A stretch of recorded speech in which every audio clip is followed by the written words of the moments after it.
लोगों का बहुत बहुत स्वागत है। आज हम बात करेंगे भक्ति काल के बारे में। पिछली वीडियो में हमने आदिकाल के बारे में जाना था। अब आगे हम बात करेंगे भक्ति काल के बारे में। भक्ति काल की जो समय सीमा है वो आचार्य रामचंद्र शुक्ल ने संवत में मानी है और ईस्वी में इसको अगर हम निकालेंगे तो 1375 से में 57 जो है हम घटा देंगे तो हमको ईस्वी प्राप्त हो जाएगा। आचार्य शुक्ल ने 1375 से 1700 विक्रमी तक भक्ति काल की जो समय सीमा है वह शुक्ल के अनुसार जो है माना गया है। और भक्ति काल की दो धाराएं हैं, जो कि पहला है निर्गुण और दूसरा है सगुण। यह जो है दो धाराएं हैं और इसके बाद जो है इसकी शाखाएं जो है 4 शाखाएं हैं। निर्गुण के अंतर्गत हम दो जो है मुख्य बिंदु को पढ़ते हैं, 2 शाखाओं को। पहला है ज्ञानाश्रयी शाखा, दूसरा है प्रेमाश्रयी शाखा। और सगुण के अंतर्गत हम राम भक्ति शाखा को पढ़ेंगे और दूसरा कृष्ण भक्ति शाखा को। ज्ञानाश्रयी शाखा में मूल जो है वो कबीरदास जी हो जाते हैं और प्रेमाश्रयी शाखा में मलिक मोहम्मद जायसी जी और राम भक्ति शाखा में गोस्वामी तुलसीदास जी और कृष्ण भक्ति शाखा में सूरदास जी हो जाएंगे। आगे बात करेंगे भक्ति की उत्पत्ति कैसे हुई है, आगे हम बात करेंगे। भक्ति शब्द की उत्पत्ति भज धातु से हुई है, जिसका सामान्य सा अर्थ है भजन करना, अर्थात किसी भी अपने इष्ट को याद करना ही भजन करना है। जो भक्ति की उत्पत्ति हुई है वह भज धातु से हुई है। और भक्ति का जो सामान्य सा अगर हम बात करेंगे, सामान्य सा जो अर्थ है होता है या भजन करना या ईश्वर में लीन होना, भजन करना वही होगा और अपने इष्ट को याद करना वही भक्ति होगी। आगे भक्ति का जो है पहला उल्लेख श्वेता-श्वेतर उपनिषद में मिलता है, श्वेता-श्वेतर उपनिषद में मिलता है। और निर्गुण भक्ति की बात करेंगे अगर हम, निर्गुण जो भक्ति है, निर्गुण का अगर हम देखेंगे शब्द जो बना हुआ है निर्गुण, निर प्लस गुण से बना हुआ है, जिसका सामान्य सा अगर अर्थ या बात करेंगे अमूर्त, अर्थात जो बिना मूर्ति का हो वही अमूर्त है। निर्गुण जो है अमूर्त है। आगे बात करेंगे जो बिना मूर्ति का होगा अर्थात अमूर्त, वही बिना गुण का हो सकता है, अर्थात जिसकी मूर्ति हमें नहीं दिखाई पड़ती वही जो है निर्गुण है। जिसकी निराकार जो है हम पूजा करते हैं वही निर्गुण है। सगुण की बात करेंगे। सगुण वह है जिसके गुणों या विशेषताओं को हम देख सकते हैं, अर्थात सगुण का शाब्दिक अर्थ है गुण के साथ और मूर्तमान अवस्था में ही वह गुण दिखाई पड़ता है। इसलिए कहा जा सकता है कि मूर्त रूप विधान ही सगुण है। जो चीज़ें हमें दिखाई पड़ती हैं, जैसे ईश्वर की जो मूर्तियां हैं दिखाई पड़ती हैं, हम उसकी पूजा करते हैं, वही सगुण है। भक्ति वही हमारी सगुण भक्ति है। और निर्गुण जिसमें हम बिना किसी मूर्ति अर्थात बिना किसी ईश्वर की पूजा करते हैं वही जो है निर्गुण भक्ति है। आगे बात करेंगे। सगुण भक्ति का आधार ग्रंथ जो है वह श्रीमद् भागवत से माना जाता है। आगे बात करेंगे। भक्ति सूत्र के प्रणेता आचार्य नारद मुनि माने जाते हैं। और आगे बात करेंगे। श्वेता-श्वेतर उपनिषद के पश्चात जो है भक्ति का विवेचन नारद भक्ति सूत्र, सांडिल्य भक्ति सूत्र में मिलता है और अगले उपनिषद के रूप में छंदोग्य उपनिषद आता है जो निर्गुण भक्ति का उल्लेख करता है। और नारद भक्ति सूत्र में जो है 11 आसक्तियां बताई गई हैं, जिसके द्वारा हम अपने इष्ट के प्रति स्वप्रेम को व्यक्त कर सकते हैं। आगे बात करेंगे, आचार्य रामचंद्र शुक्ल ने इस कालखंड में भक्ति की प्रधानता थी, इसलिए प्रवृत्ति की दृष्टि से इसका नाम भक्तिकाल उचित समझा।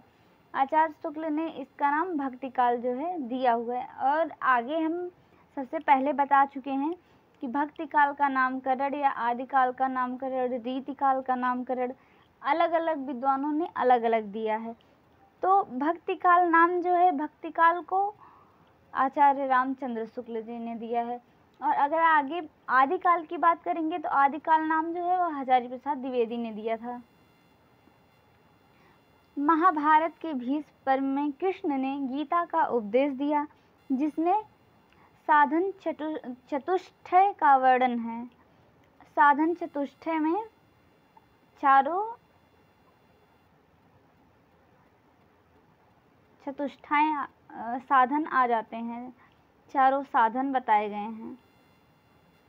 पहला है ज्ञान, दूसरा है भक्ति, तीसरा है कर्म, चौथा है योग। आगे देखेंगे, धर्म का प्रवाह कर्म, ज्ञान और भक्ति इन तीनों धाराओं में चलता है। इन तीनों में सामंजस्य से धर्म अपनी पूर्ण सजीव दशा में रहता है। आगे बात करेंगे, इसमें बताया गया है धर्म का जो प्रवाह है वह कर्म, ज्ञान, भक्ति इन तीनों धाराओं में चलता है। आगे बात करेंगे, यह टीजीटी 2021 में पूछा गया हुआ प्रश्न है।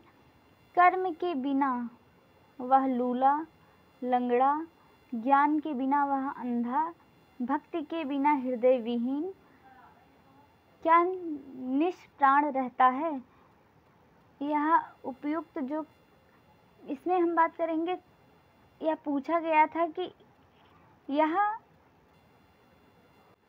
बात करेंगे कर्म के बिना वह लूला है। अगर हम कर्म नहीं करेंगे तो जो है यही होगा कि इंसान लूला है, जो इंसान कर्म नहीं करेगा। और आगे बात करेंगे, ज्ञान के बिना इंसान जो है लंगड़ा है और भक्ति के बिना इंसान अंधा है।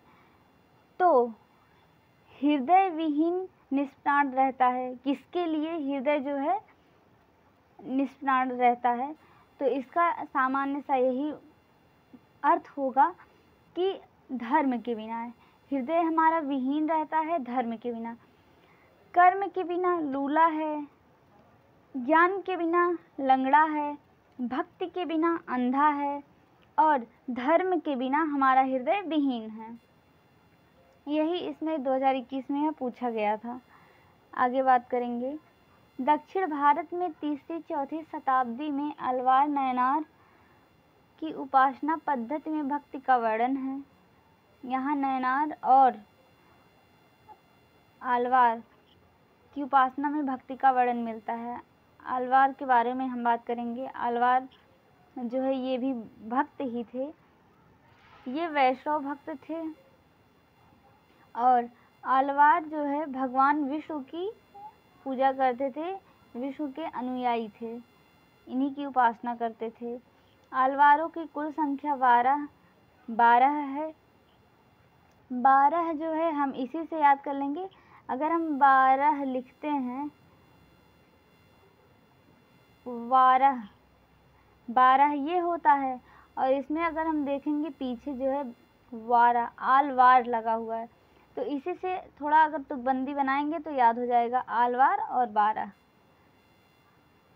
और इसमें एक स्त्री पात्र भी थी आलवारों में, जो कि आंडाल थी। आलवार संत जो है भक्ति आंदोलन के जन्मदाता माने जाते हैं। आगे बात करेंगे नायनार के बारे में। नायनार शिव के भक्त थे, ये भगवान शिव की पूजा करते थे और इनको शैव भी कहा जाता है और इनकी कुल संख्या जो है वह 63 है। और नायनार संतों का जीवन तेलुगु में शिव भक्त चरितुम नाम से प्रकाशित हुआ। आगे बात करेंगे हम ईश्वर से संबंध स्थापना के संदर्भ में अनेक संबंध उभर कर सामने आते हैं, जो 5 प्रकार के हैं, जिन्हें हम भक्ति भाव की संज्ञा देते हैं।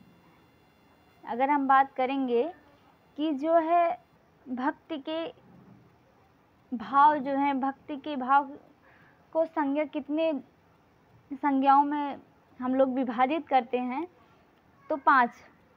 पहला है दास्य भाव, दूसरा है साख्य भाव, तीसरा है वात्सल्य भाव, चौथा है माधुर्य भाव, 5वां है शांत भाव।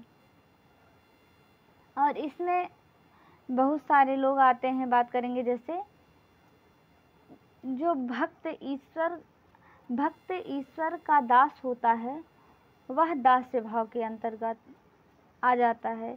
जैसे कि हनुमान, अक्रूर, विभीषण, तुलसीदास जी, ये सारे लोग दास्य में आ जाएंगे। और साख्य भाव को अगर हम की बात करते हैं, या सख्य भाव,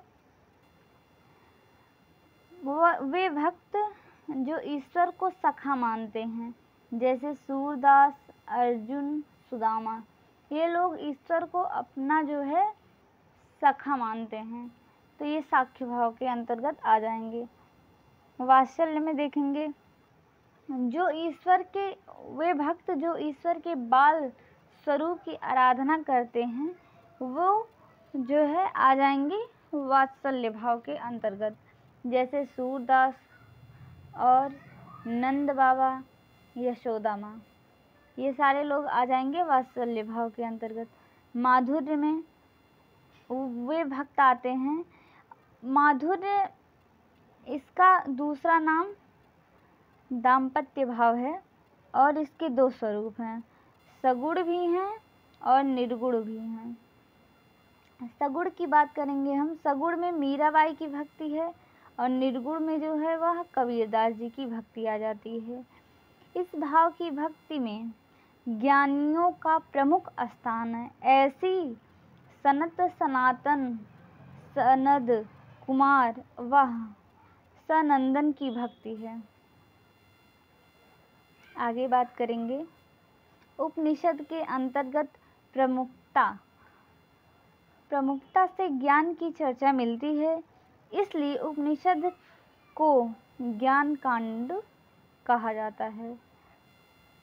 भक्ति का उदय हम देखेंगे। भक्ति के बारे में अलग अलग विद्वानों ने अलग अलग अपना विचार दिया है। भक्ति की उत्पत्ति को लेकर हिंदी साहित्य में मुख्यतः 4 मत मिलते हैं। पहला जो कि आ जाता है ईसाईयत की देन मानने वाले विद्वान। ईसाईयत की देन को मानने वाले विद्वान, इसके अंतर्गत वे विद्वान आते हैं जिन्होंने भक्ति के उदय को ईसाईयत की देन स्वीकार किया है। इसमें आ जाते हैं वेबर, ग्रियर्सन, कीथ। सर्वप्रथम विद्वान वेबर थे और सर्वप्रसिद्ध विद्वान ग्रियर्सन। और ग्रियर्सन का कथन है, इसके बारे में हम बात करेंगे। बिजली की चमक के समान अचानक इस समस्त पुराने धार्मिक मतों के अंधकार के ऊपर एक नई बात दिखाई दी। कोई हिंदू यह नहीं जानता कि यह बात कहाँ से आई। यह ग्रियर्सन जी ने भक्ति के बारे में कहा है।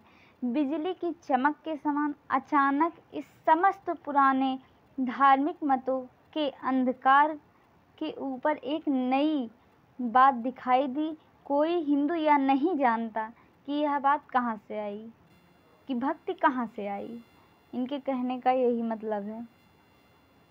शुक्ल तथा बाबू गुलाब राय ने भक्ति आंदोलन को पराजित मनोवृत्ति का परिणाम माना है। शुक्ल जी ने कहा, जब मुस्लिम साम्राज्य दूर दूर तक स्थापित हो गया था, तब परस्पर लड़ने वाले स्वतंत्र राज्य नहीं रह गए।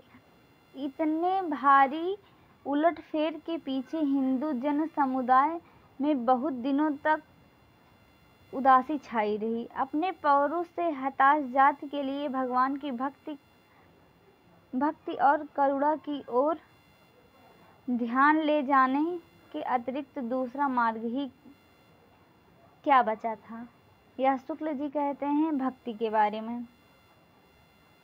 आगे शुक्ल जी का ही कथन है, भक्ति के बारे में हम देखेंगे। सारांश यह है कि जिस समय मुसलमान भारत आए उस समय सच्चे धर्म भाव का बहुत कुछ हास्य हो चुका था।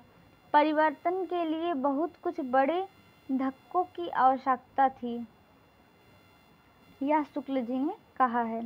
और ग्रियर्सन जी का कथन आता है भक्ति के बारे में।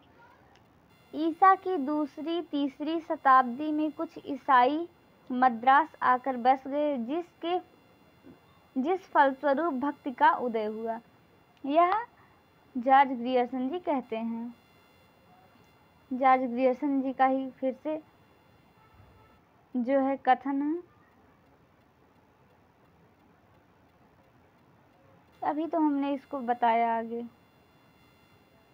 लगता है 2 बार हमने इसको लिख लिया है। आचार्य शुक्ल के अनुसार भक्ति के बारे में इन्होंने क्या कहा है। भक्ति का स्रोता दक्षिण की ओर से उत्तर की ओर धीरे धीरे पहले से चला आ रहा था। उसे राजनीतिक परिवर्तन के कारण शून्य पड़ते हुए जनता के हृदय में फैलाने के लिए पूरा स्थान मिला। यह शुक्ल जी का कथन है भक्ति के बारे में। हजारी प्रसाद द्विवेदी जी का कथन है, बात करेंगे। भक्ति आंदोलन को भारतीय चिंतन धारा का स्वाभाविक विकास मानते हुए लोक धर्म की शक्ति से जोड़ा है तथा इस्लाम और हिंदू धर्म की अपेक्षा शास्त्र और लोक के द्वंद्व को महत्व दिए। यह हजारी प्रसाद द्विवेदी जी ने भक्ति के बारे में कहा है। आगे बात करेंगे। हजारी प्रसाद द्विवेदी जी का ही कथन है। यह बात अत्यंत हास्यास्पद है कि जब मुसलमान लोग उत्तर भारत में मंदिर तोड़ रहे थे तो उसी समय निरापद अर्थात खाली दक्षिण भक्त लोगों ने भगवान की शरणागति की प्रार्थना की। मुसलमानों के अत्याचारों के कारण यदि भक्ति की भावधारा को उभारना था तो उसे पहले सिंध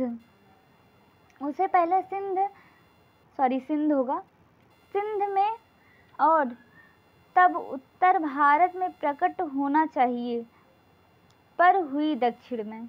यह जो भक्ति हुई थी वह दक्षिण से ही उत्तर में आई थी और भक्ति उत्पत्ति जो हुई थी वह दक्षिण में हुई थी। आगे हजारी प्रसाद द्विवेदी जी कहते हैं, अगर इस्लाम नहीं आया होता तो इस साहित्य का 12 आना वैसा ही होता जैसा आज है। इनका कहने का ये मतलब है कि अगर इस्लाम आया होता या ना आया होता, भक्ति जैसा था अभी है जैसा वैसा ही रहता, उसमें कोई बदलाव नहीं होता। आगे हजारी प्रसाद द्विवेदी ने भक्ति को बौद्ध तत्ववाद से जोड़ा है और डॉक्टर ताराचंद व यूसुफ हुसैन के अनुसार भक्ति आंदोलन की उत्पत्ति को हिंदू धर्म के इस्लाम से संपर्क में आने का परिणाम मानते हैं। ये लोग भक्ति आंदोलन की उत्पत्ति को हिंदू धर्म के इस्लाम से संपर्क में आने का परिणाम मानते हैं, ताराचंद और यूसुफ हुसैन जी। आगे बात करेंगे। भक्ति के उदय के अन्य प्रमुख कारण कुछ और भी हैं कि भक्ति आंदोलन का उदय कैसे हुआ, क्यों हुआ। जटिल हिंदू धर्म और समाज का विघटन, हिंदू धर्म को जनवादी बनाने की आवश्यकता और समन्वय की आवश्यकता, सूफी मतों का प्रभाव, ये सारी चीज़ें भक्ति आंदोलन के उदय में प्रमुख इसका कारण है कि हुई।